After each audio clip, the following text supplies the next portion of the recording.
Des vêtements grande taille, des corsets pour des personnes qui souffrent d'une infirmité, des mannequins âgés ou atteints d'un handicap. Le labo Indigo fait bouger les codes de la mode.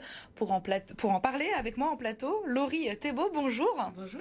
Vous êtes déléguée générale de l'entreprise Labo Indigo. Alors vous créez des vêtements sur mesure, des vêtements spécifiques, c'est un petit peu au cas par cas, c'est ça ? Oui, en fait, on travaille en collaboration avec des créateurs et des créatrices locaux du territoire et des personnes qui, effectivement, peinent à trouver vraiment le vêtement qui leur plaît, qui leur convient pour le style et aussi pour le confort, pour le côté pratique. Et donc, quand le vêtement qu'elles recherchent n'existe pas, à ce moment-là, on collabore ensemble en co-design, en co-réflexion. Et c'est ça qui permet d'inventer de nouvelles solutions, des vêtements qui vont vraiment plaire à la personne et aussi la sublimer quelque part. Est-ce que vous avez des exemples concrets de vêtements qui ont été un petit peu modifiés, changés pour justement adapter le handicap ? Alors effectivement, il y a des vêtements où on est parti d'un vêtement existant qu'une personne avait déjà dans sa garde-robe mais qu'elle avait vraiment beaucoup de mal à mettre et que donc elle ne mettait pas, en par exemple rajoutant une partie élastiquée dans le dos. Et ça donne une amplitude suffisante pour pouvoir glisser le deuxième bras, parce que c'est une personne qui a une tétraplégie partielle. Donc il y a certains mouvements, par exemple lever le bras en haut, c'est pas possible. Donc il fallait vraiment avoir de l'amplitude pour justement pouvoir mettre le deuxième bras. Et ça, sur une veste en cuir, par exemple, c'est pas vraiment connu pour l'élasticité. C'est sûr. Donc voilà, on l'a modifié avec une couturière qui a aussi réfléchi avec nous. Et voilà, et à chaque fois, c'est ça, on trouve le bon couturier, la bonne couturière qui va avoir la compétence à mettre en face. Et bien sûr, la personne qui est venue vers nous avec cette envie-là, ce besoin non satisfait, elle va vraiment faire partie des solutions qui sont trouvées, quoi. Parce que j'imagine, du coup, c'est vraiment un travail collaboratif. Exactement, finalement, et il y a différents corps de métier qui rentrent en scène pour un seul et même vêtement. Oui, c'est ça. En fait, on peut aussi parfois avoir une auxiliaire de vie ou un aidant, ou parfois on a eu des ergothérapeutes qui connaissaient bien la personne qui va être la personne qui portera le vêtement. Donc c'est aussi intéressant d'avoir son éclairage, son opinion, et après, du coup, ça nous permet de faire un design vraiment au plus proche des envies de la personne, déjà en termes de style, et de voir comment on rend ça possible techniquement par le design du vêtement, quoi, tout simplement. Quel est le vêtement qui revient le plus souvent, enfin le vêtement que vous avez dû le plus souvent modifier, ou pour quelle pathologie peut-être ? Alors il y a la veste. La veste, c'est vraiment une tannée parce que souvent passer les emmanchures, c'est compliqué, ça manque aussi d'élasticité. C'est trop long aussi. Quand on est en fauteuil, on est assis en permanence quasiment. Il y a des personnes qui se lèvent un peu, qui parfois n'utilisent pas le fauteuil, mais vraiment la coupe est pas forcément adaptée du tout, quoi. Ça fait une espèce de bosse comme ça. Et parfois aussi il y a des personnes qui sont en fauteuil et qui sont plutôt petites, qui font 1m50 ou moins. Donc ça aussi, c'est pas pris en compte dans le design des vêtements, on va dire, standards. Et à ce moment-là, ça pose problème, quoi. Voilà, le vêtement est pas top. Et donc, il y a pas mal de choses à faire sur les vestes, ouais. On a rajouté des soufflets aussi sur certaines vestes. Ça permet de l'ouvrir, d'écarter la veste pour pouvoir passer le deuxième bras. Et après, de refermer le soufflet, donc hop, de resserrer. Pour revenir à la normale, on va dire. Pour que ce soit bien ajusté. Parce que sinon, les personnes, elles achètent 2 tailles en dessus pour avoir cette amplitude. Mais du coup, si t'as pas envie d'avoir un style loose, là, ça va pas. Donc il faut vraiment penser à tout ça. Mais ça, on a eu l'idée avec couturier et puis... En discutant, toujours avec toujours, tous les corps de métier.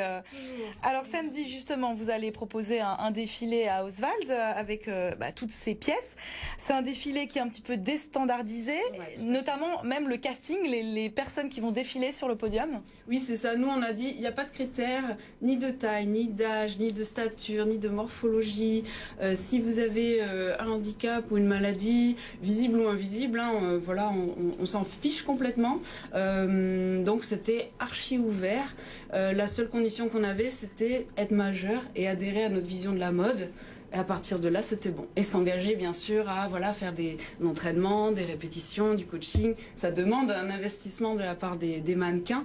Et voilà, c'était les seuls critères qu'on avait. Quel est le message que vous voulez passer avec ce défilé ? Nous, ce qu'on dit, c'est déjà, la mode doit plus nous représenter vraiment toute la biodiversité humaine, moi j'appelle ça comme ça, c'est de dire il y a des personnes de tous les âges dans la société, il y a des personnes qui font du 34, il y en a qui font du 56, il y a des personnes qui font 1m45 et d'autres 1m90, des personnes qui ont 20, d'autres qui ont 60. Ben voilà, en fait, ça doit se voir dans le milieu de la mode. Voilà, c'est tout simplement ça. Il y aura une exposition qui va accompagner ce défilé, une exposition qui justement explique un peu tout ce concept. Oui, nous, on a créé une exposition avec le Labo Indigo pour justement expliquer comment nous, on travaille, comment on collabore. Également donner quelques chiffres sur justement le manque de représentativité dans la mode et également le manque d'offres qui est encore une réalité sur le marché. Mais quand même aussi parler de créations qu'on a réalisées. Donc là, il y aura des membres du Labo Indigo, couturiers ou en situation de handicap, qui vont pouvoir échanger directement avec le public. Et on a aussi une magnifique expo photo de notre partenaire Accord de Soi, qui a été réalisée en fait dans toute la France avec des femmes qui avaient un handicap, qui ont un handicap physique. Et des photographes, voilà, ils ont créé leur univers et elles ont pu réaliser un cliché à leur image, très très beau. Donc on a dit, on le met aussi en valeur pendant la première partie de l'événement. Et on va avoir aussi des créateurs et créatrices de mode qui viennent, dont certains ils viennent de l'Île-de-France et d'autres d'Alsace bien sûr, comme Vétis ou Libre Objet. Et on a aussi Rue du Colibri et l'Adaptelier qui eux proposent des solutions aussi des vêtements adaptés. Voilà. On n'est pas tout seul dans notre démarche, hein. Il y a d'autres initiatives en France, ça reste un peu à la marge, mais c'est en train de se développer de plus en plus. Et donc l'idée, c'est de les faire connaître, parce que voilà, pour nous, c'était important aussi de mettre la solution en face de la personne. Enfin voilà, c'est toujours une question. À ce défilé, il y aura un invité d'honneur qui s'appelle Sofiane Rib, c'est acteur dans un petit truc en plus, le film. Oui. Là aussi, c'est un peu une preuve que on peut réussir même si on se sent différent. Bah oui, il y a pas à prouver, en fait, c'est normal. Tout un chacun peut faire ce qui lui chante, quoi. Voilà. Pour moi, c'est ça la vision des choses, hein.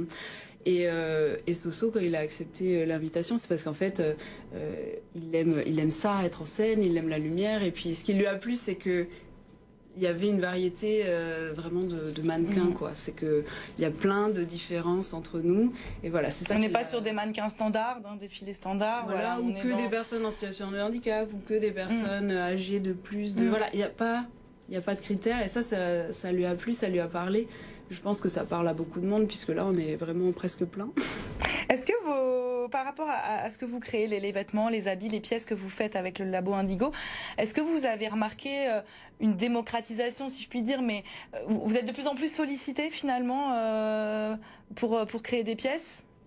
Oui, ça nous arrive assez souvent, notamment on travaille en lien avec des foyers d'accueil médicalisé, c'est vraiment qui est géré par APF France Handicap, et là on était venu les voir avec Vétis, avec lesquels on avait vraiment collaboré pour développer une offre de retouches sur mesure pour adapter des vêtements, et là on était surpris par le nombre de personnes qui disaient oui, qui étaient intéressées finalement. Moi j'aimerais ça, etc. Donc c'était assez impressionnant. Merci beaucoup Laurie Thébault. Donc je rappelle, vous êtes déléguée générale de Labo Indigo. Le défilé aura lieu ce samedi, c'est à Oswald.